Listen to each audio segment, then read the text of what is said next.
I guess it would be better if I turned on my mic. Didn't have my mic on. Siraj and Lilia was the only two that could hear me. So we're going to start this over again. You're here with Luna. We're on Luna Live Media Network exclusive uh, free Ziyad interview. We're going to have introductions and let ladies go first with Laila. I'm getting tongue-tied here. Layla. I'm going to go ahead and let you give an introduction first. Give us your name and let us know why we're here today. Sister, I got to say before we start, I have so much respect for you.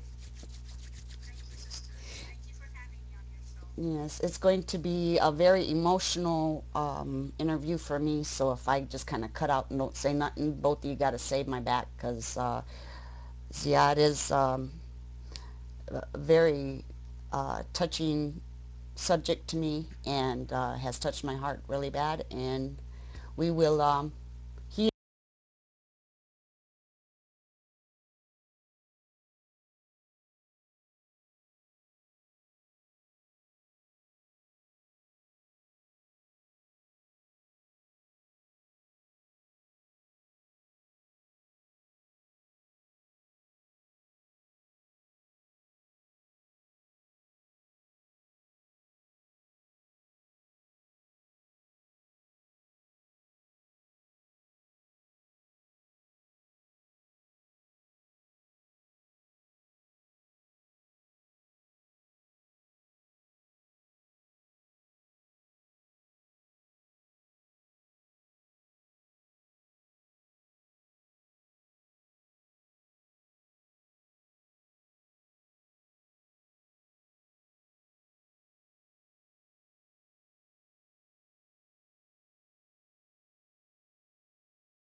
convicted my son. The judge gave him 31.5 years.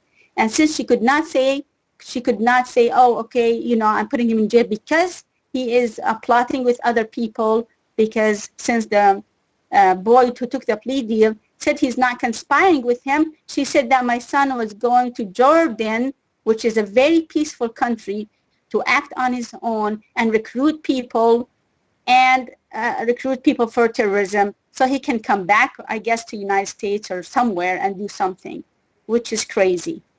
So I've been for 4 years fighting for my son, traveling everywhere, trying to help my son out, trying to get the public educated and tell them, this is wrong. What is happening to us is very, very wrong. And we've been suffering ever since then. Now my son, he's in solitary confinement. He's being mistreated, and everything is just against us. Just because our religion belief is different, we are Muslims, and they're trying to use us as a scapegoat and keep on raising this false flag to the American people and tell them that there's terrorists so they can keep changing our constitution. And this is my story.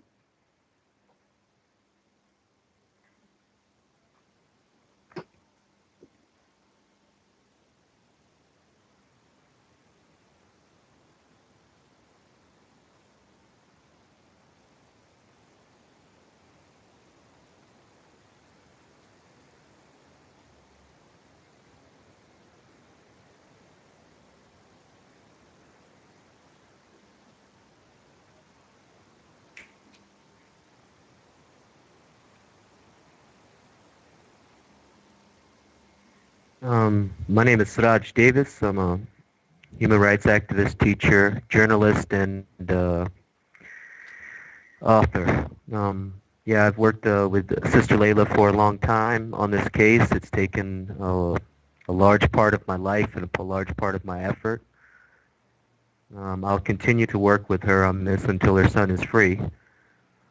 Um, I, the first time I met Sister Laila, I didn't believe her. When she sent me the court transcripts and I thoroughly researched the case, I regretted not believing her.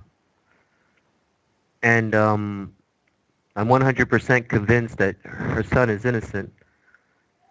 And after reading the transcripts and researching everything, I was scared. I was scared for myself and any other innocent Muslim American in America, because the value of the evidence pitted against her son, it just wasn't evidence, in my opinion. When she says that Daniel Boyd, this ringleader who was supposed to be in charge of this conspiracy to commit terrorism, when Sister Laila said that he shouldn't have testified against Ziyad Yaghi, I just want to add that what Daniel Boyd testified to, the most significant content was that he testified that all 6 or 7 men agreed that jihad, violent jihad, is justified in self-defense. That's basically the gist of what I ascertained from reading all the transcripts. That's all he talked about.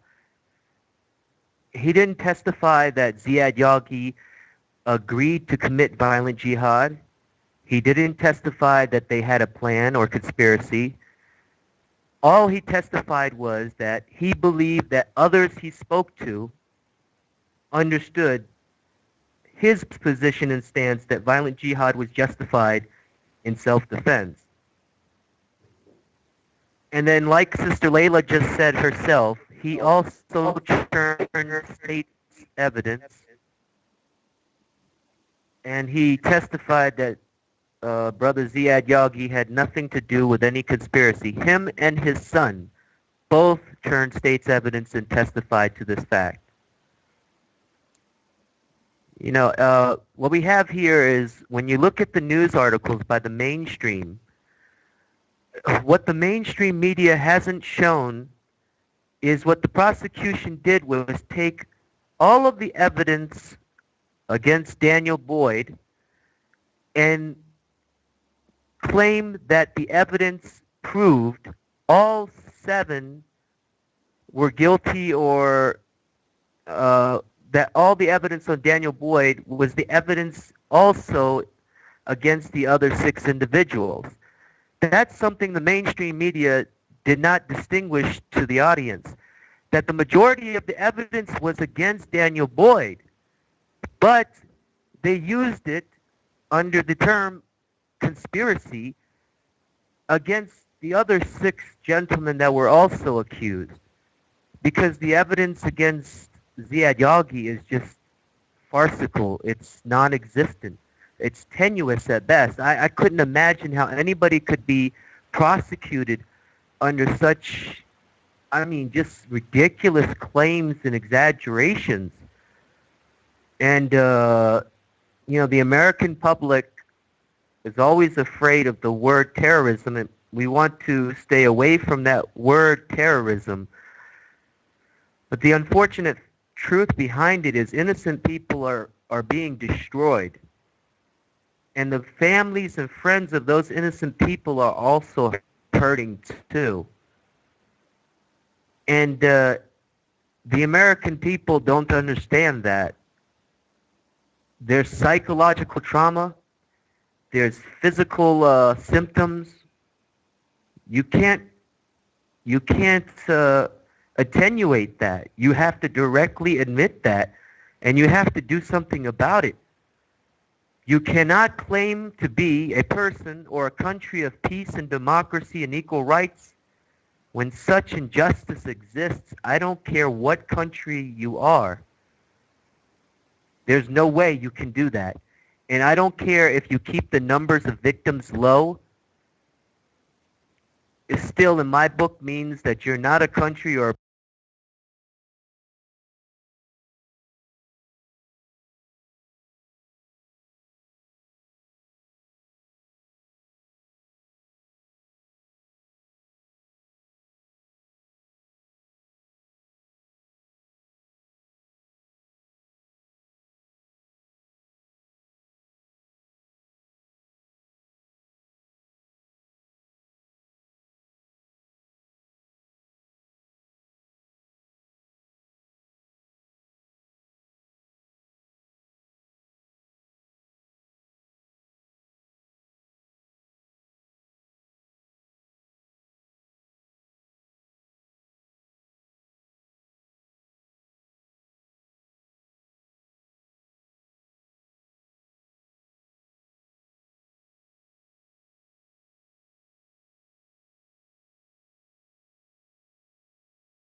I want to go into more of this, Layla. Your son, your son has been convicted. Just his crime is association. So, from my understanding of my research, is that um, he was more or less told that you know he was convicted over assumption or accusations that couldn't actually be proven. Am I correct?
were saying things that I was like, no, is this for real? Can a judge really speak like that? The judges were saying that because my son was mentioning marriage and he wanted to get married, they said, oh yeah, it could be a code word for jihad. How can marriage be a code word for jihad? My son, in fact, met with a potential bride in Jordan. He met with a lady, with a young lady. When he came back, we went to Florida and we met with another potential bride. None of that was brought up in court. They try to hide all the evidence that will help my son get him out of jail, hide it from the jury, hide it from the public, and just put out the negative, unreal, fabricated stuff by the FBI so they would trick the American people into believing that there are terrorists over there. And the people, for some reason, don't get it because one by one, our constitutional rights are being altered. All the Constitution right now, I mean, what's left from it? And when are the people going to wake up? But our lives, now they're even killing people just because they're speaking up.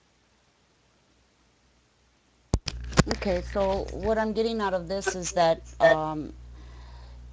your problem of getting support it has been from actual people who can help get intimidated and afraid that if they do help, that because of the situation and the topic, um, that they would also be targeted by the United States government. Am I correct? Yes, yes.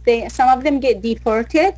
Some of them get put in jail for nothing. Some of them get charged. Some of them just the FBI keeps going and knocking at their door in the morning, 6 o'clock in the morning, to intimidate them. I had a young man come up to me. He grew up basically with my son.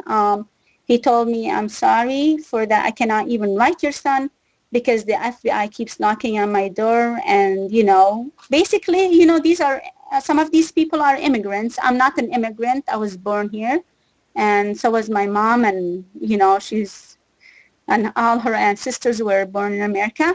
But, I mean, these people, some of them, they are immigrants and they're first generation or second generation. And they're like this young man who came to me. I think he was born here, but his parents were not. So he's worried about his parents, and his parents are really scared and told him to stop, not to write my son, not to go visit, not all of that. So the FBI keeps on going, knocking on their door, visiting them, asking them questions. So to foreigners, to immigrants, that's something scary. They don't want to lose their citizenship, their green card. They don't want to be deported and all of that. This is crazy. And as far as Americans who have tried to help you, and I'm gonna go ahead and also bring Siraj into this aspect. As far as Americans who also have tried to help you, also end up being targeted just because of the charges that Ziyad has onto him. Um, is not fair when a government intimidates even Americans or any kind of culture that has migrated here and use that as a card to play to intimidate people from standing up for what they feel is right. Certainly, they have their supposedly justified conviction to Ziyad, but in our country, we have the right to appeal things, as you're doing, Laila, for Ziyad, and Ziyad is also appealing. Um, but intimidating people from with personal tactics on and attacking them to scare them off from helping you, I don't see that as a right thing for our government to be doing. We have the freedom to contest, whatever we want, especially with such a serious case. I don't know. Did we mention that Ziyad was sentenced to 31 years Yes, in prison? 31.5 years. Now that is a long time. That is a very long time to spend in prison for something that you haven't done. I want to let our listeners know that um, on several occasions within the U.S. court system has it been found that individuals have ended up doing, several years, and years down the road within their sentences have been proven to be innocent. So I want everyone to keep an open mind. There's a lot of different issues that come in with Ziyad's case. Uh, and you brought up one of them, Sister Layla, that, Muslims since 9/11 in the United States have been wrongfully accused of being, um, terrorist or having the intent or whatever. And it's not just with Ziyad, but many other people also. And I just want our listeners to understand that this is a topic, it's a very sensitive topic. It's majority of the time is swept under the rug in the United States. Nobody wants to speak about it because it's so serious, and just like speaking about abortion or talking about politics or gay rights or whatever. This topic is also ignored. It's seen, but it's ignored due to the sensitivity of the subject. Um, this is something that myself as an American, myself as an activist, myself as a citizen journalist, um, have no problem with bringing up, because these are the hard ones. If you can't tackle the hard issues and bring them out, who's going to? And that's why I'm so honored to have you here today, is because these things need to start being talked about. Um, so, Siraj, I wanted to go into kind of your stance on the fact that people are being singled out and attacked just for trying to help Layla. What is your experiences with this, and what are your thoughts about that? Well, I wanted to just add a little more to what Sister Layla said, if that's okay. Anything you want, brother. Anything you have to say. Uh, the informants she spoke about, they are really corrupt. One was Abdullah Idarkui. He overstayed his visa and agreed to spy and tape record people in order to get a green card. He is now ostracized by the Muslim community where he lives as of now, and he deserves it. The other informant was Alvin Harris, six-time convicted felon for armed robbery. He was given 200,000 American dollars for what he did, and immunity from past crimes pertaining to armed robbery. Now, when Sister Layla talks about the tape cuts, this is one of the complaints by the defendant Haisan Sharifi. He vehemently complained that portions of the tapes were used against him and played in court, and he could not be granted access to the whole entire context, the before and after of those tape cuts. And that's precisely what the prosecution did. They played what they chose to play and did not allow or omitted the rest of the context to the defendants and also to the jury. So that is unfair in my opinion. Daniel Boyd's statements, in which Sister Layla mentioned, I want to be clear for the audience, because I don't want anybody to misconstrue what she said, because I know precisely what she's talking about. And what Daniel Boyd's statements were, basically, what he was convicted of was saying that the people in Afghanistan and Iraq were fighting for their freedom against the U.S., and that they deserved the right to defend their land, their country, and their freedom. But he also did go into further details by stating that I or we should go over there and help them. And that's what he was convicted on. Whether that was right or wrong, I'm not going to argue that. But that I just want to be clear in what Daniel Boyd said. Now, Ziyad Yaghi said nothing like that. Nothing like that. So Ziyad Yaghi had no statements like that, just Daniel Boyd. But the associations or friends of Daniel Boyd's ultimately paid the price because of his stupid statements. And God forgive me for that. And for his family, too, because I know they're going through torment. But I don't believe anybody should be in prison for stupid statements, but that's what Daniel Boyd was convicted and imprisoned for. Stupid statements.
Yep, you're cutting out again, Siraj.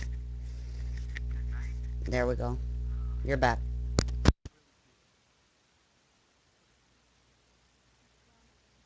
Yeah. Yep, now we can.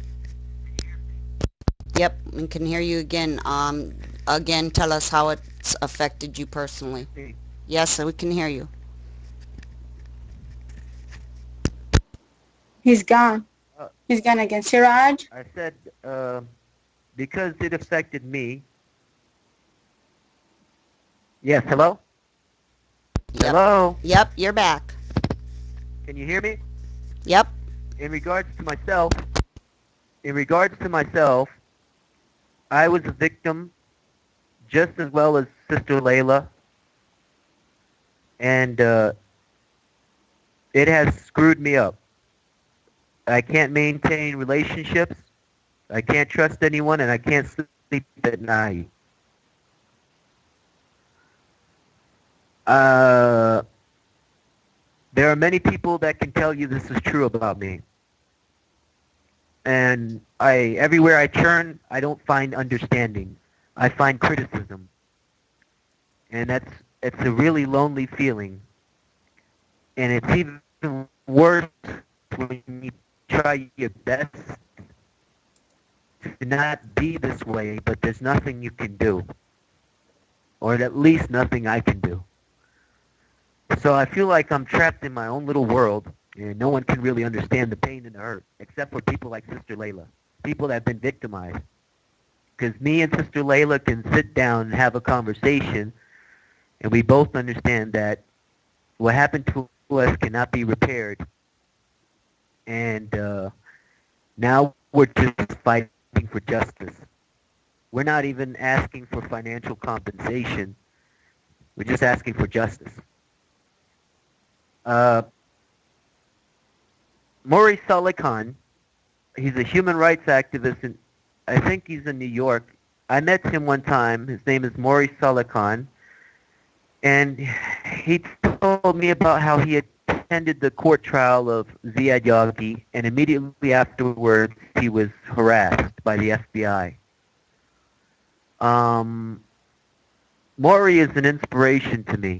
I believe that some of the notable people that inspire me to continue fighting for justice are people like himself, and I know I represent the next generation of Muslim American human rights activists. And he's probably an inspiration. He's definitely an inspiration. But the harassment is very real, and I just don't understand how to explain it. You could find yourself in fights at parking lots with strangers that provoke you. You can have a pig's head dropped in front of your apartment door, and you open the door to go to work, and you got a dead pig's head in front of your door. You could have people throw rocks at your car and break your car. The harassment is not just by the FBI. It's also by a certain tiny, not a tiny, but a certain proportion of people in the U.S. that are just racist, or they're really terrified and ignorant of Islam. I mean, even North Carolina passed the anti-Sharia law bill, and I don't know why, because Muslim Americans are a minority in North Carolina. It's not like the whole state is going to turn Sharia. But they decided to take a stance and pass an anti-Sharia law, which is it's really ridiculous. But yeah, what Sister Layla is saying is the harassment is real. Anybody that gets involved in this case, and I warned you myself, Sister Luna, if you remember, anyone that gets involved in this case, something bad happens to them. It's almost as if we're dropping like flies one by one. So that's really hard for Sister Layla to be struggling to get her son free, but everyone is just dropping like flies, like one by one, or terrified into helping. And I can only say that the culprit for that is probably a bunch of racists.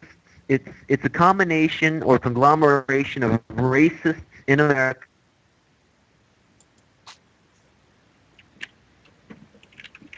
Okay, you cut out again, Siraj. want this There you go. anti-Muslim and Islamophobic movement to continue. And it's also the ignorance and racism by certain federal agents. So, and that's what we're saying, that the war on terrorism has created a lot of collateral damage, as they say, but a lot of innocent people have been harmed because of it. And, uh, I just have to say that, you know, former CIA chief agent Dwayne Claridge justified the El Mozote massacre in El Salvador, and he justified it because national defense. We're not talking about innocent people dying abroad because of national defense. We're also here. We are also on the show now. At least we're on the show now asserting that innocent Americans are being harmed because of national defense. So we have victims inside and outside of America. So people definitely need to question the prudence and the wisdom behind this national defense because it's destroying a lot of lives. And I also think that somebody needs to do a thorough investigation on federal agent Paul Manella because this is one of the guys that concocted the scheme against those 7 defendants, including Ziyad Yaghi, and the same one that decided to pay convicted felons money to tape record people. And out of 750 hours, Ziyad Yaghi's on none of them, but still he's got 31.5 years. So this case is just, if the American people only knew the facts behind this case, I think wisdom, compassion, and a love for the principles of America would compel them to say, this case against Ziyad Yaghi is wrong. And that's what we want to do. We want to continue, and we will continue, whether the mainstream media pays attention to us or not.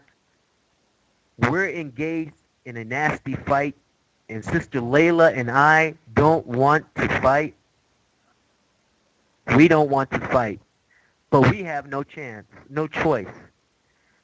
So we're going to fight, and it's going to be a nasty fight. But that gentleman, Ziyad Yaghi, is innocent, and he does not deserve to be imprisoned. Either the U.S. government will admit it, or good people in the world will not let our country and the American people forget. That's the only thing I can guarantee. That's all I have to say now. Thank you, Siraj. Thank you. It's this case, as much as I know and have researched, and it's just probably not even maybe 1% of what I still need to research onto it. But as far as this Ziyad's case takes and goes into so many different issues um, within the discrimination we're having against Muslims in this country in the United States, how we're being attacked for no reason, innocently. Um, and to be American, I want to say to our listeners out there, uh, if you haven't noticed in your country, if you're American, and people who are listening from abroad, to let you know how it is into the United States, since 9/11, we more or less have it's kind of like a civil rights thing. Now, in our court system, we're not supposed to have religion. I mean, the United States, we have religion, yes, and we have many religions, and that's our freedom as an American to be able to have whatever religion.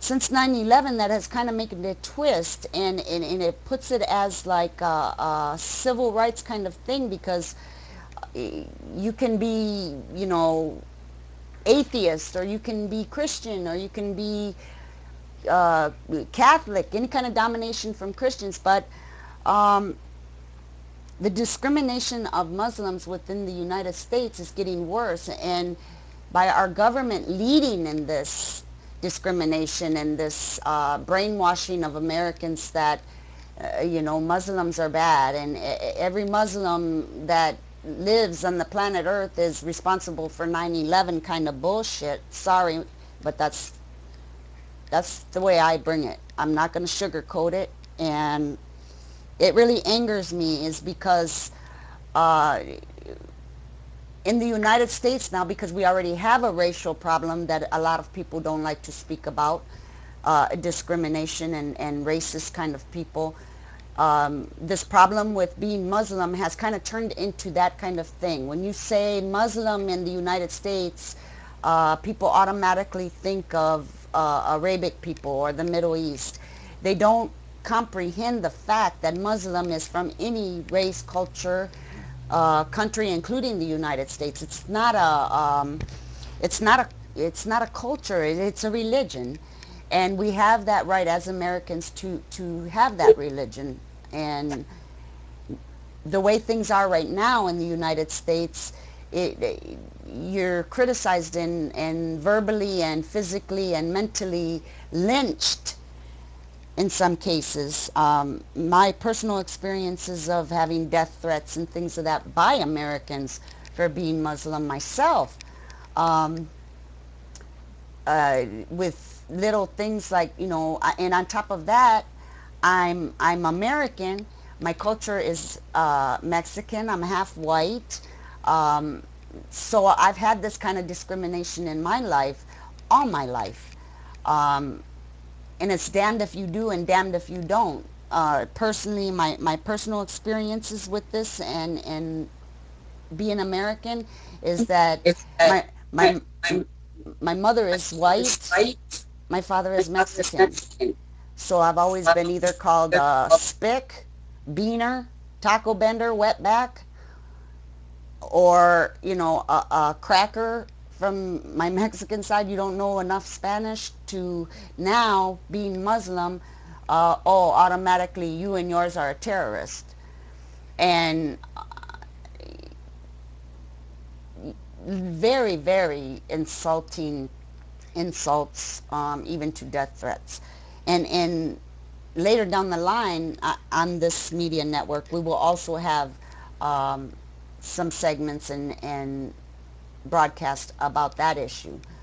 But this is a problem, and this also, the reason I'm bringing this up, has a lot to do with why Ziyad is doing 31 years in prison, is because our government is leading and brainwashing the American people to think that whether you're American or not, if you're Arabic or have any kind of Arabic descent, even if you look Arabic, or you even, affiliate or have family members or friends who are Muslim or Arabic looking or from Arabic descent, you're automatically affiliated with some kind of terrorism, which is bullshit. It's really bullshit, and it needs to stop.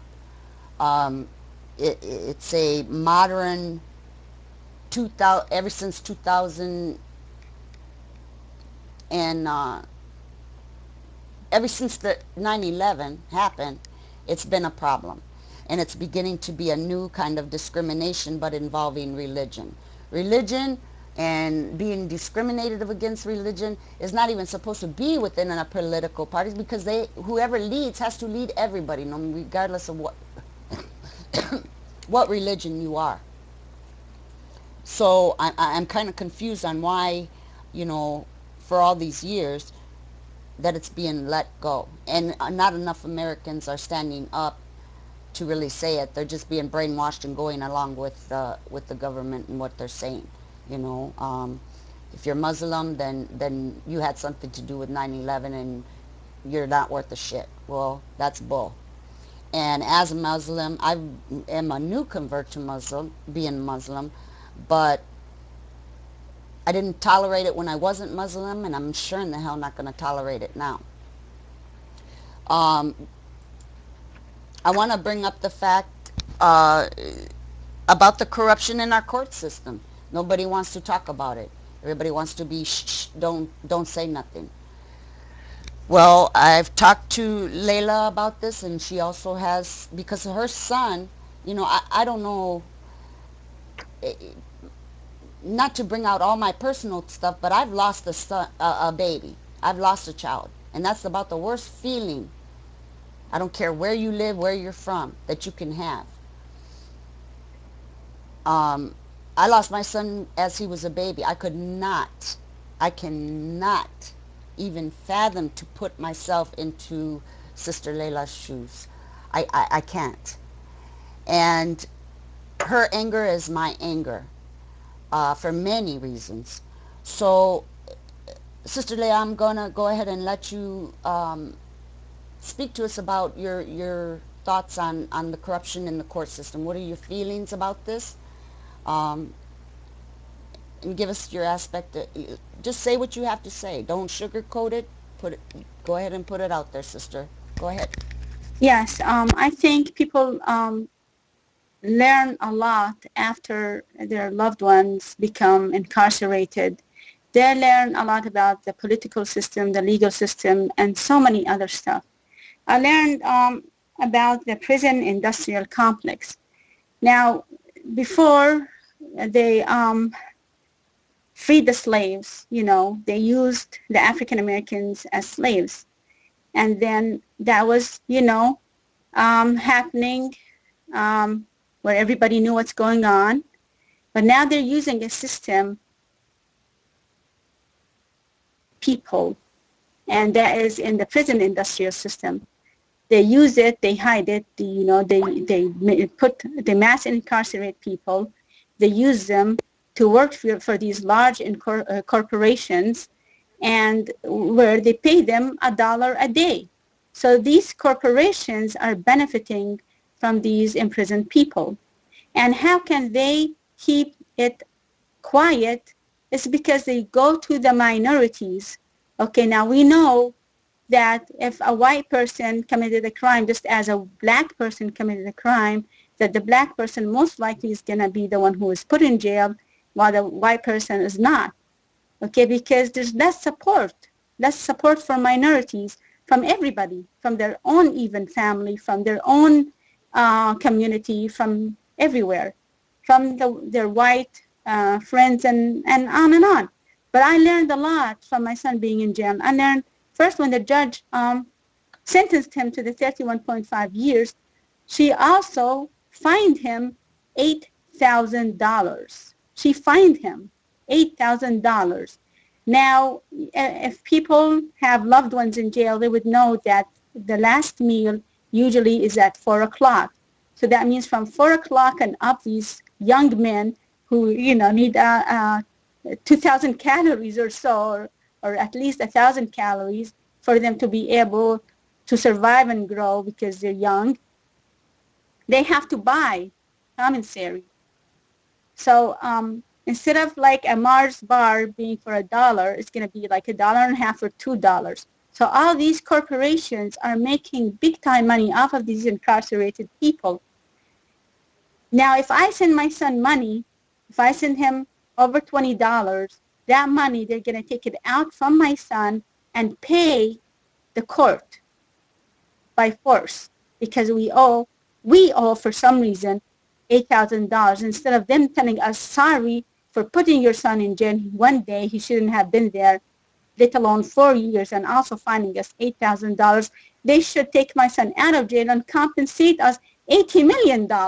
And no matter how much they compensate us, it's not going to be enough for the time and the years and the tears that I spent crying every single night over my son. But I wish the American people understand that this legal system is so corrupt, and that there has to be some people who investigate what's going on with this legal system. The judges are corrupt. Everybody is corrupt. The prosecutors are corrupt. They like to make money because every time they put somebody in jail, they win, they get ahead, they go up in the ladder, they get to places where they make more money. It's all about money. It's all about, people don't understand. I mean, it's just crazy. It's just so corrupt. There's evil people up there who are controlling us. Most American people are good people, but they don't understand what's going on. Like I did not understand what's going on before my son went to jail. I didn't understand. And I had to learn a lot because even the phone calls, they are phone calls. So that means instead of it being a monthly bill for, $30, $50, whatever we pay for a cell phone, I have to put money on the phone.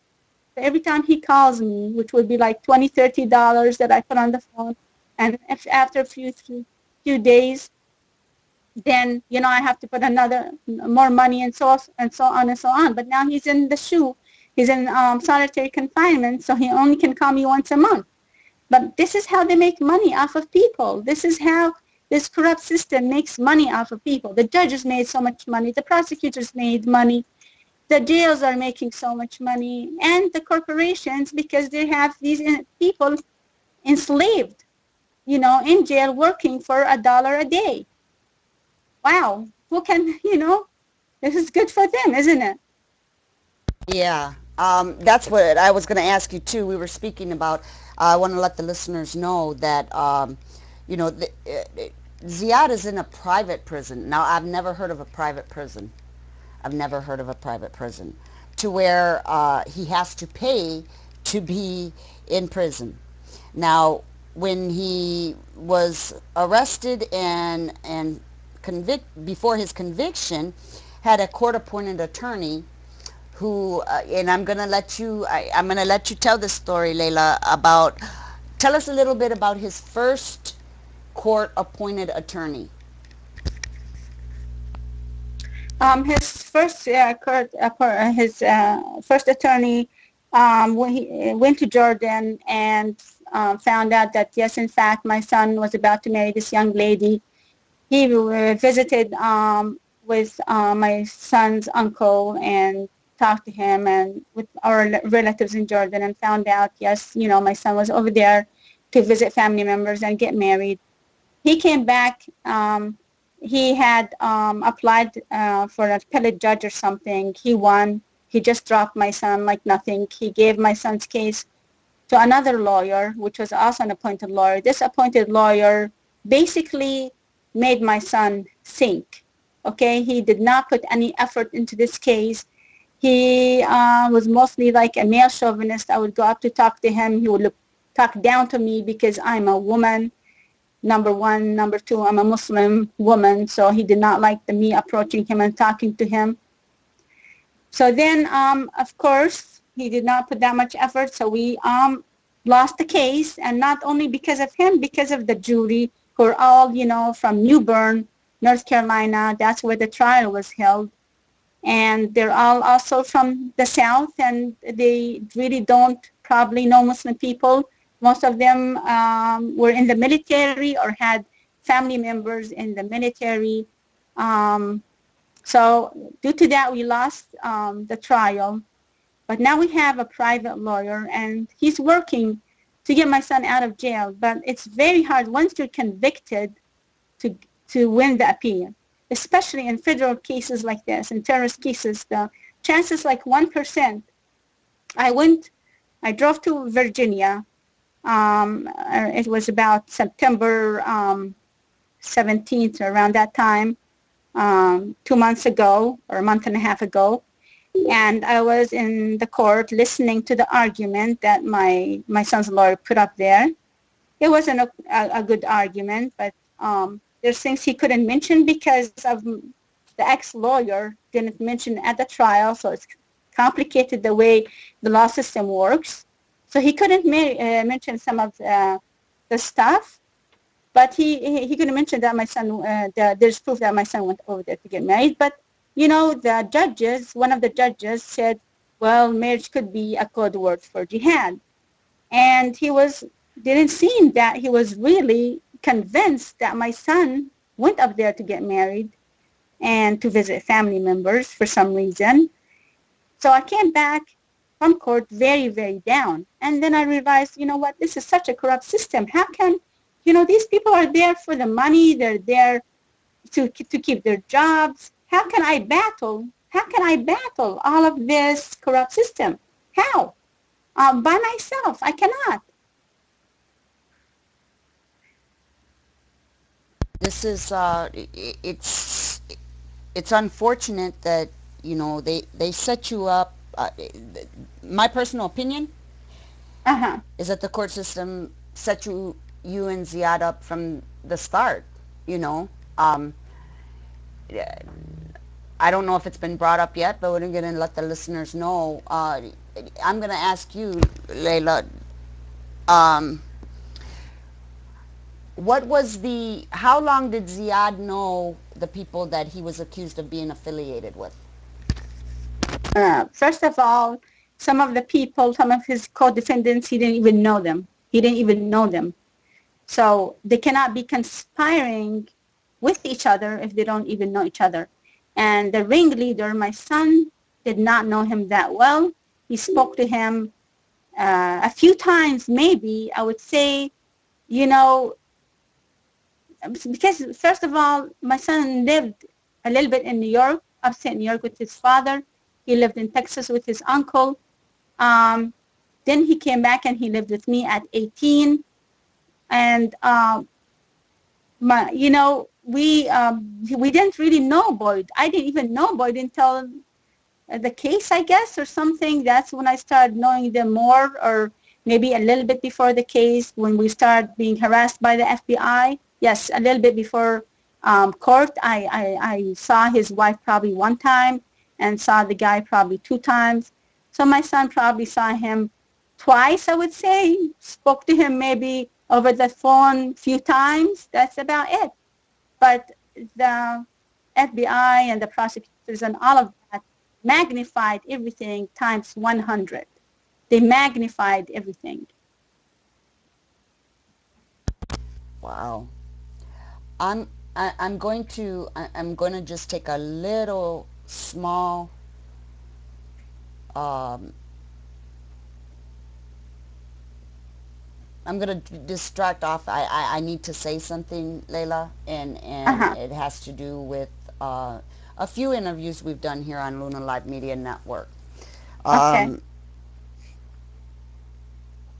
I want to address the fact and make it known that we know that we are being watched and that we are being, maybe monitored. And that's okay. The thing is that as Americans, all three of who are on this interview today, Americans, and our country, what our country stands for, have the right to be doing this interview. If you want to listen, that's fine. I'm really glad you are. The thing is that because you stand up for yourself when you think that you're right, that's not a crime. That's being American. It's what our country is founded on, that freedom to be able to do so. What we're saying is nothing wrong. Um, Giving our side of the story, and we will continue to do so. Um, I want to let the listeners know that this subject that we are on today is very sensitive. It's very high profiled, and that is why if you're watching onto the Ustream, you're seeing the stream, the broadcast go cut off and cut on. Well, this is what happens when you try to stick up for yourself. It's been happening here a lot lately. It's because we're bringing up issues that need to be spoken about. Not meaning to defend or offend anybody. I love my country. I'm sure that Sister Laila loves her country. I'm sure that Siraj loves his country as Americans. But we have the right to disagree with our government and how they react. We put them in there. We are part of the Americans who vote to put you in there. We have the right to criticize and speak up and say when you're wrong. It's our right. And we will continue to do so. Um, I'm going to go back to our subject, Leila, and keep going if you want to. I'm going to look through my notes here and some of the stuff that I want to keep bringing up. I do want to ask you uh,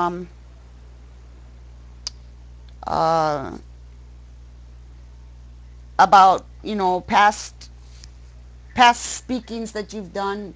What kind of awareness in the past that you've done for Ziyad. Also, after that, ask you what you would recommend our listeners to do to help Ziyad. What is it that the public can do? And we're not just asking for United States Americans' help. We're asking globally now. We're taking this And globally. It's not going to stay just within the United States. We're going to let the world know what's going on. Just in case we have any foreigners out there who want to decide to come to the United States and let you know what you're up against once you get here. You might want to rethink that or deal with how it is in the United States now. Maybe stuff that you're not aware of, how Americans are now even being treated. So tell us about some of the past protests that you've been at to support Ziyad, and what people can do if they wanna help you. What do you need, and what kind of support are you looking for? well, mainly we have to go back and change the constitution that our forefathers had worked really hard to keep, that this country is not, that should not discriminate based on somebody's religion or ethnic background, that we should all be treated equally and not single out people. People came from the beginning when they migrated from different countries. They migrated for religion. One of the reasons they migrated for is for religion freedom. Let us all have our own freedom, whichever religion we want to worship, whatever religion we want to follow, let us follow. That shouldn't be an issue. Um, Also, our congressman, I had spoken to the congresswoman and tried to get her attention and have a meeting with her. Her name's Elaine, I think Elaine Elmore. She refused to even have an appointment with me. She refused to even see me. I heard that she was anti-Muslim. So, more than one Muslim person mentioned that. So, things like that. We need to change the laws over here that target Muslim people. This is criminal. These things are illegal. The things that the FBI did to get my son convicted is very illegal. We need somebody higher than them to investigate what has happened, okay? And then put these people in jail. There's the ones who they are the ones who should be in my son's shoes. My son that should not even serve one day. We should write our Congress people. We should write the White House. We should write congressmen, women, tell them we are not going to take this. We are not going to watch Muslim people being put in jail, dehumanized, targeted for no reason, just because of what they believe in. Just because of what we believe in. This is the only reason we are in jail. Or my son is in jail because, my heart is in jail, so it's as I am in jail. Yes, and it's even gotten to the point to where Arabic Americans, American Arabics, cannot even research or want to go to the countries that their culture is from. I mean, it baffles me that the United States government and court system has accused Ziyad for wanting to go to, questioning him why he wants to go to the Middle East, or why he's gone to Jordan, or why he's gone to Egypt. And I also want to bring up the fact of him wanting to go to Palestine, and because he went to Israel, everybody knows you have to go through Israel or Jordan or some place like that to get into Palestine. So is it against any kind of international law to want to visit your home country where you came, your culture came from? This is the question I would ask, our government, the United States government. Is that illegal? And since when does Israel have the right to accuse an American just when they know that this is the only way, Ziyad would be able to get or even see uh, to get to know his culture. I mean, does Israel own all of Americans and what they do? If you go to Israel and you want to visit, and you're of Arabic descent, you're automatically, against Israel. I really get tired of these kind of things. I want to know your thought on that. What do you feel? What do you feel about this being Palestinian, American Palestinian, and have to deal with this and how they've, criticized Ziyad for wanting to know his culture? Honestly, I think there's a lot of Zionists who control this country and that who are more faithful to Israel than they are to America. To me, I am more faithful to America because it's my country where I was born than any other country.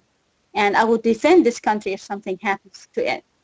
But I fear that there's a lot of Zionists out there who control or have a big status in the government who are more faithful to Israel than they are to the United States, and that this is probably a reason why they have my son in jail. I am a poet. I don't call really myself a poet, but a lot of people do. I write poems, and I had written a few poems about Palestine, and they got famous. And I'm thinking maybe that's why they're punishing me. That is the only reason they could be punishing me, because there's no other reason. We're not political. We have not been in politics. We do not really care about politics. But I do sympathize and empathize with the Palestinian people and what they're going through. And I had written a few poems on that. And my mom, her name is Edna, she also has written many poems on Palestine, and she's also a writer. And, they kept us probably under their watch. I'm thinking they're trying to punish me because of that, and that's why they took my son and said, this is an opportunity to teach her a lesson. I'm thinking maybe that's why, because at the trial, there was no evidence against my son whatsoever, but yet he got convicted. How is that? How can you convict somebody when there's no evidence? How can you even convict somebody when that person did not do any action? For every action, there's a reaction. If somebody went and hurt somebody, then you put them in jail. If somebody committed a crime, then you do something against that person. But if that person did not commit any kind of action, how can you go and put them in jail? How can you? How can you even convict them? So I'm thinking it has to do with my poems or something. Yes, and it's sad that you even have to sit and go through your own. I can imagine as being mom, that it makes you think, what did I do? My son didn't do anything. I did my best to be a parent and raise him to be an honorable man, a good American, and still this happens to my son. I can understand, because that's where I would be, as a parent. That's You where I know, would be. just before they arrested my son, I had some ants on my kitchen sink, and I had brought the ant spray and sprayed them. And my son, he kind of got mad at me. He said, "Mom, why didn't you just let them be? Let nature be. Why did you kill the ants?" And after 2 or 3 days, they arrested my son. That's how soft my son's heart is. He never distinguished between a person's religion or race. He liked all kind of people. We were brought up in a multi, race and religion family. I grew up like that, and he grew up like that. My mom used to celebrate Christmas until, she became, let's say, a full Muslim. And my son also, I used to celebrate Christmas. I used to celebrate Eid. So to us, we're just like a normal American family. We don't even think about race, color, uh, religion, anything like that. We're just very open-minded people. And my son, when he was 9 years old, we went to the beach one time, and he caught a tiny, tiny fish in hand while he was swimming, and the fish, I think it was dead before he even caught it, and he cried for 3 days over that fish. Now you're telling me this person who cries over a fish, a dead fish, and who cries over, who gets mad about me killing ants on a kitchen sink is going to go somehow miraculously overseas, recruit people and start killing people? If he does not like to see an ant getting killed or a fish, he's going to just miraculously go overseas and start killing people? This does not make sense. No, it doesn't. And it also proves the point that the way the government is right now, and it's not just the government. You have your your hate groups and radical is extreme. I don't want to say radical. I want to say extreme thinking religious people who will get on their high horse and yell from all religions. You have these extreme people who take it way too far, to put down another religion or whatever. And these groups also are not helping, because what's happening is the government is backing that kind of bullshit up, and it makes it worse for everybody. It's a divide, you know. Before I became Muslim, I didn't want anything to do with religion anymore. I thought religion in these days is being used as a war tactic to divide people. If Yes, they can't do divide it, and conquer. yep, if they can't do it one way, they're going to use the religion. And now it's going into the politics. And, you know, I didn't want anything to do with it. And I stayed like that for almost 4 years.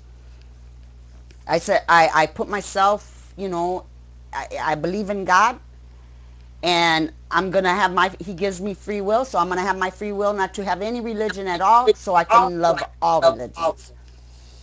Um, and it breaks my heart to see the way politicians and religious leaders are using religion as a tactic for their own agenda, to divide people, even to the point, to kill people. And it's not right. It's not right Right. at all. Um, I want to talk a little bit. I sit here and I always imagine different stuff in my mind, and you can call it crazy or not, but I'm sitting here and just thinking about Ziyad. I want to talk a little bit about him now, and what he's going through now. Your contact with him, I know, is limited. Um,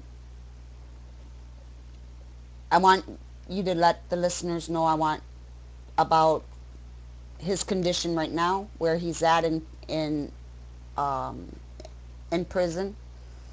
Um, and I know, but I want this to come from you. Your mom, and you are the one speaking on the behalf of Ziyad right now. But I just cannot imagine him saying, "Oh man, they're sitting here talking." Man, a young American man's thought. Man, they're sitting here talking about me like I'm the third person. You know what I'm saying? So Yes. I want you to tell us a little bit about Ziyad now, and how he's doing, and his condition in prison right now. Honestly, I don't think he's doing mentally that good when once you keep somebody in jail for 4 years and most of the time in solitary confinement, you lose trust, and you lose hope, and you stop believing in the justice system. You stop even believing in people. You stop believing in friends. You stop trusting everybody. Basically, everybody dropped him and me. People see my posts. I'm on Facebook. A lot of the community people, some of them are friends with me on Facebook. They are even scared to hit like when I put something about my son. They are scared to hit like on Facebook. That's to the extent they're scared. Um, they have him in solitary confinement in a I don't know, an 11 by 12 foot cell. It's all made out of metal. The audience could go to Facebook, my Facebook page under Laila Yaghi. They could see the pictures of how solitary confinement is. They could see my son's pictures in Egypt at the beach, which, they tried to say that beach was also a code word for jihad. They could see that my son was only a 19 years old, a 19-year-old normal boy who was goofy. There's pictures of him goofing off, on Facebook, with his friends. They could see all of that a 19-year-old is not going to do something what the U.S. government accused him of. He is not going to do that. Now he's in a cell, where he cannot see the sun, where he cannot communicate with people, and they're keeping him as even if he was an animal, I would feel bad for him. If he was an animal, I would not want him to be in that situation, let alone a human being. Any human being, regardless if he was my son or not, should not be in that kind of position. You're exactly right. Um, I know there were some problems. I want to bring up the problems with Ziyad getting his mail, because even though he is a prisoner within public prison, private prison, or the government make up a prison, he still has rights as an American, as a human being. I want to ask you about the problems with him getting his mail. I want to ask you about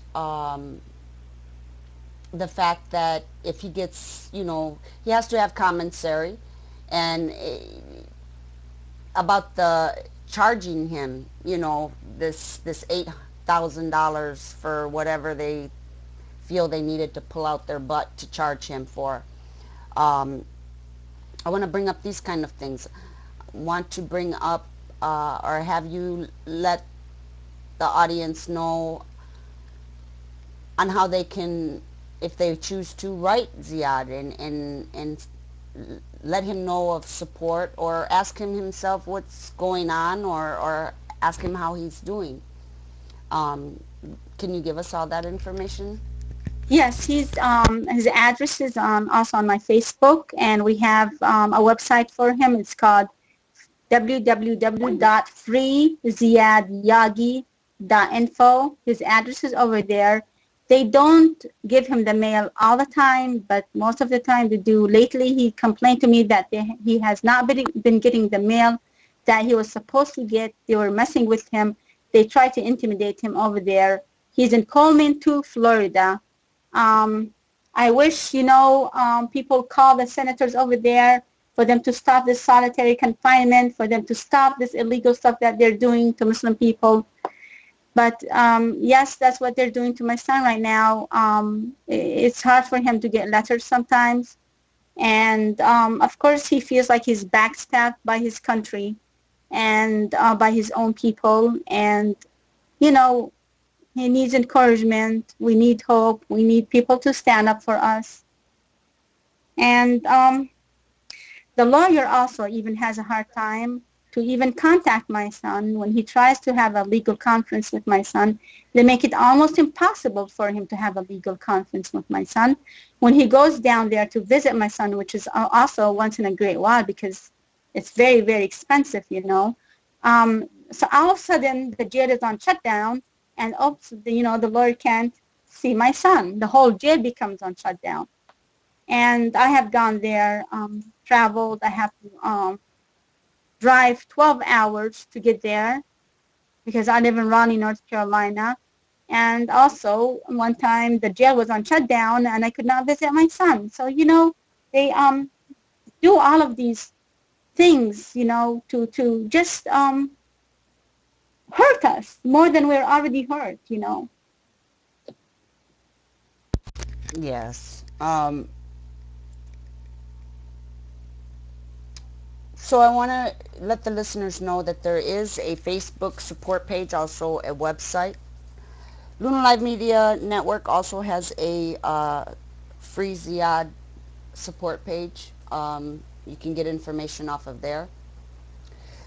I'm going to, like I said earlier, Laila, there are many different issues that come in with your son's story here. So I want to ask you also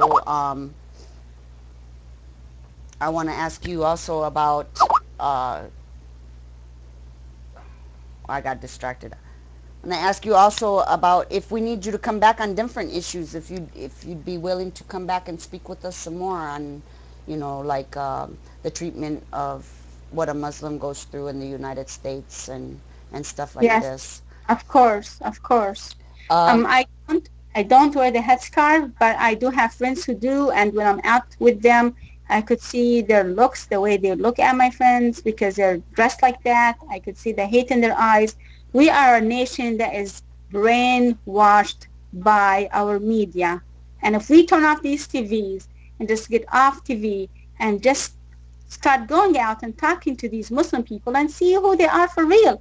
A lot of these people are very nice, compassionate people. Get to know them. Get to know your neighbor. Go out and talk with a Muslim person and see how compassionate, how nice and sweet these people are. Don't judge a book by its cover. exactly. And those are things that, we're going to want to bring up. Now, with that being said, a lot of people who are not Muslim will ask the question, well, why don't Muslims stand up for, and say against bad Muslims? Um, they do, um, especially in the Middle East where they deal with this on a daily basis and end up having to fight these bad people, regardless whether they're Muslim, um, Egyptian, Israeli, Palestinian. They do. Um, and it's not every Muslim's responsibility to be held accountable for what another human being does. So, right is right and wrong is wrong on any side. So I want to go ahead and arrange with you at some other time for us to come back and speak about those issues. Sure. I'm going to give you the mic again, Layla. Uh-huh. We'll go ahead and wrap this up a little bit. I want you to, if you can for me, and I don't even want to start because this is going to get emotional, but I'm going to ask you to do two things for me. Uh-huh. Today is your show. This show is for you and your son. This show is to let the world know about the injustice that has happened to Ziyad, because you're his voice now. What I want you to do, if you can for me, is I want you to speak to your son and give us your feeling. And then I want to also ask you after that is to speak to the people internationally and let them know as a mother what you need and what you want. And then we'll play Ziyad's video again and then wrap this up a little bit. I do want to also um, let everyone know that this media network will be 100% behind the mother of Ziyad and support of Ziyad in anything and everything we do. If you see the name Luna Live Media Network, you're going to see Ziyad's name. And it's going to be strong. And we're not going to stop till we get some kind of justice for Ziyad. Okay, Layla, I love you and I thank you so, so much for being here today. You are such a strong person. You I've only known you a little bit, but I think about you even when I can't think about myself.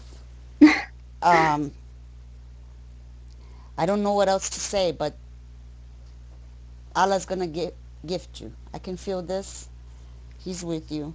He's with us Thank all, and most thank of all, he's with Ziyad. thank you. Love you too. Go ahead and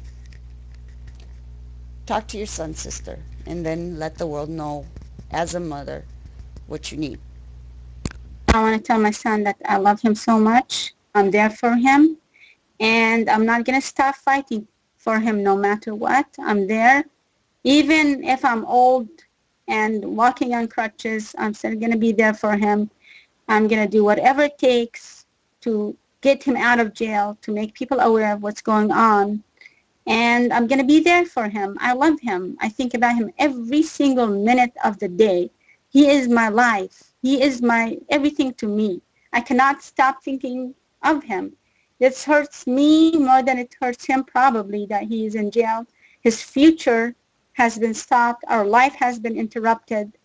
And I do have a lot of hope in people, but I have much, much more hope in God. I believe that God is not going to let injustice happen. And just look at it. I do pray a lot to God, and I'm hoping that this situation will be over soon. I'm hoping that these judges will stop being so greedy. I hope, because greed is a sin basically. I hope people will remember that we all die and that we are either going to go to hell or to heaven.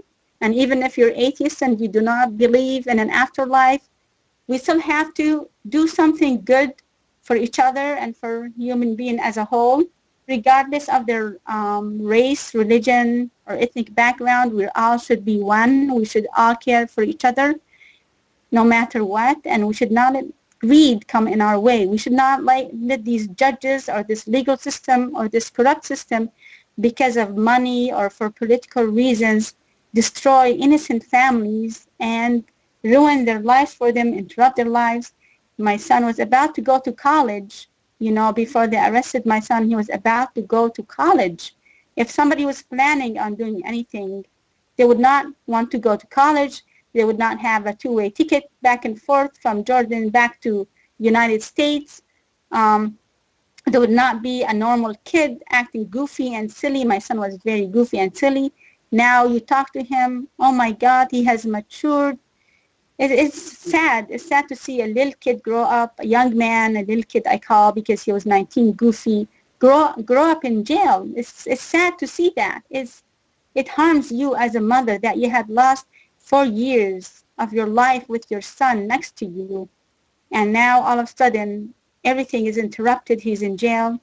I want people to stop having blindfolds on their eyes and earplugs in their ears and to listen to the voice and the cries of mother, the cries of human beings. I want people to put race and ethnic background and religion aside. I want people to wake up and think with their brain and think with their heart, that when you hurt somebody or you call somebody a name, like when you told me that you grew up, when you grew up and people used to call you names that hurt me, that touched me. Everybody should feel for another human being. We all should be one. We should not look at each other anything but as we're all humans and we're all equal. And that's how God created us. God created us as equal human beings, and only we are the ones with the smart brains who distinguish between one human being to another, between one race to another, between one religion to another. We are the ones who are corrupt, and we are the ones who do this to each other. And this should not be. We should just stop that. Whoever is listening to this, if you call any person or you distinguish between any person or you mistreat any person, you should stop that. We should all have positive energy. We should all, nothing negative should come out of our mouth toward any other human being. If you say anything negative to a human being, you do not know how much that person for years and years and years is going to have it in his heart and in his mind, and how it's going to destroy him or her. This is wrong. I'm a teacher. I teach little kids all the time, and I see how when I talk positive to kids, the positive reinforcement, how it makes them shine and laugh and smile, and even their performance in school is so much better than when if somebody said something negative to them. I had a young boy, about 8 years old, come and tell me that his father called him lazy. And you know, when somebody calls you lazy and you're going to think, then you're going to think about yourself as if you're lazy, and then your performance is going to be low also. So I told him, no, honey, you are not lazy. You're a very smart human being. And so and so. And his grades now with me are 100. So positive reinforcement, always think about the words before you utter them. It's very important not to just say anything negative to any human being, because you might destroy that human being. That human being might have been abused. That human being might be sensitive. That human being might think that they're ugly or something. Always something positive. Let positive always shine, come out of your mouth, and let's get away with this negative stuff. Let's all be broad-minded, open-minded. I love you, my son. I will always fight for you till I die. I love you, Luna. Thank you. I love you, Siraj. Thank you so much for your help and for speaking up for my son. Thank you guys so much. Thank you. Don't forget me on Facebook, please. Yes. Don't forget to even if you don't support, just familiarize yourself with Ziyad's story, because it's not going to go away, and you're going to end up hearing about it regardless, whether you agree or you don't. And I stand 100% with my sister, what she just said about positive reinforcement. Um, Putting all race, religion, culture, anything to the side. We are all human beings. We were all brought here the same way, born into this world the same way, and we will all die the same way. Um, Whether you make a choice to have a faith in God, or you don't, that fact cannot go away. It's 100% fact, is that we're all human beings. Put a little bit of more empathy into your life, and at least care. It's okay to disagree. It's part of life. We agree or we disagree. If we can somehow in the world, in these days, with all the negativity, the corporate divide, the government dividing of people, even religions dividing the people, keep a common sense in our brain and teach our children the same, is that we are all human beings, and we can agree to disagree without hating in the middle of any of that. We're going to close now for Luna Live Media Network. This has been an exclusive with Laila, Yaghi, and also Siraj Davis, myself, Luna. Um, we'll be back doing these, and we'll let you know upcoming interviews and topics that we'll be speaking on. Thanks everybody for being around. I know there's a lot of you out there. Sorry for a few of the uh, cutoffs during the broadcast, but we will be uploading this in full. Um, if you missed us for the interview, so people can see it in full. Have a nice Saturday, everybody.